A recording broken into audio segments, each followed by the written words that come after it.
এই সাথে শোন, কি রে, পিছু ডাকছিস কেন? না কিছু না। তো ডাকলি কেন? তোকে আরেকবার দেখতে ইচ্ছে করছে তাই। তুই আমাকে দেখবি কেন? তোর বউকে দেখবি। আমি আমি তো তোর বিয়ে করি নাই। বউ আসবে কোথা থেকে? বিয়ে কর। বউ খুঁজে নেই। পাচ্ছি। কে পাচ্ছিস বউ খুঁজতে দেখবি? না, তুই দেখ তোর বউ। আরে দেখ না, তুই আবার বেস্ট ফ্রেন্ড, তুই না দেখলে কে দেখবে? ওই হারামি, আমার ছবি তোর মানিব্যাগে কেন? আমার বইয়ের ছবি আমি যেখানে ইচ্ছে সেখানে রাখবো, তাতে তোর কি করলি? আমি তোর বউ। দাঁড়া, দেখাচ্ছি মজা। তুই ওর হাতির মতো শরীর নিয়ে আমাকে ধরতে পারবি না। হঠাৎ দৌড়াচ্ছি কেন? তোকে তো আজ হা হা। যা বাড়ি গিয়ে মুড়ি খা, মিষ্টি। আমার মিষ্টি, যা বাড়ি গিয়ে মুড়ি খা। আমার মিষ্টি বউ আজ ছেড়ে দিলাম। পরের দিন ওই বল্টু ওঠ। ওই মাইয়া, আমি বল্টু না, আমার নাম শাহেদ। আর তুই আমার রুমে কেন? আমি না তোর বউ? আর আন্টির কাছে পারমিশন নিয়েছি। ও তাই?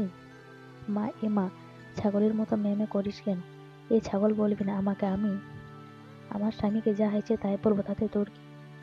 আমি আবার তোর স্বামী কবে হলাম? কেন? যবে থেকে আমি তোর বউ হয়েছি ঠিক তখন থেকেই। তাহলে তুই কালকের প্রতিশোধ নিচ্ছিস কেন? তুই আমার স্বামী হবি না?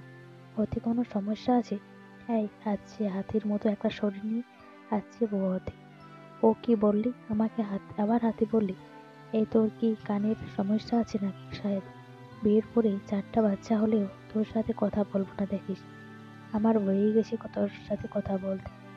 দেখা যাবে কে কার সাথে কথা বলে আর কে চুপ থাকে। মা, এ মা, আবার ছাগলের মতো ম্যামে করছিস? এই কি হলো তাদের? এখন একসাথে ভালোভাবে থাকতে পারিস না তোরা? আন্টি দেখো না, তোমার ছেলে আমাকে হাতি বলছে, নিজের একটা জলহস্তি। মা দেখছো, আমাকে আবার জলহস্তি বলে এই মেয়ে। ঠিক তো বলছি। সকাল 10টা পর্যন্ত ঘুমালে তো জলহস্তিই বলবে। সরি বল সাথীকে। মা, তুমিও শেষে কিনা একটা হাতের দলে যোগ দিলে। বেশি কথা না বলে সরি বল তাড়াতাড়ি। মা, আমি তোমাকে আবার বলছি, আমি সরি। কথা শেষ করতে না দিয়েই আন্টি সরি বলছে। ভদ্র ছেলে। মা, আমি এখন সরি বললাম।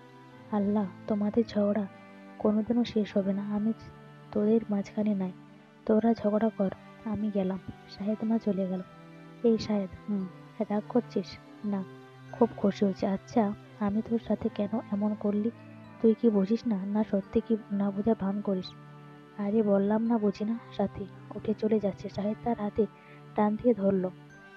সামলাতে না পেরে সাথের ভারসাম্যহীন ধর ঝুলিয়ে পড়ল শাহেদের প্রশস্ত বুকে।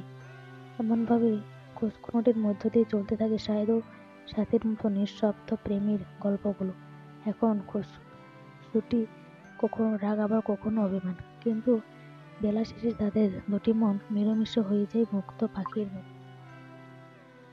সীমাহীন আকাশ, বাধাহীন পথ দিয়ে যায় তাদের ভুয়ো ধরে।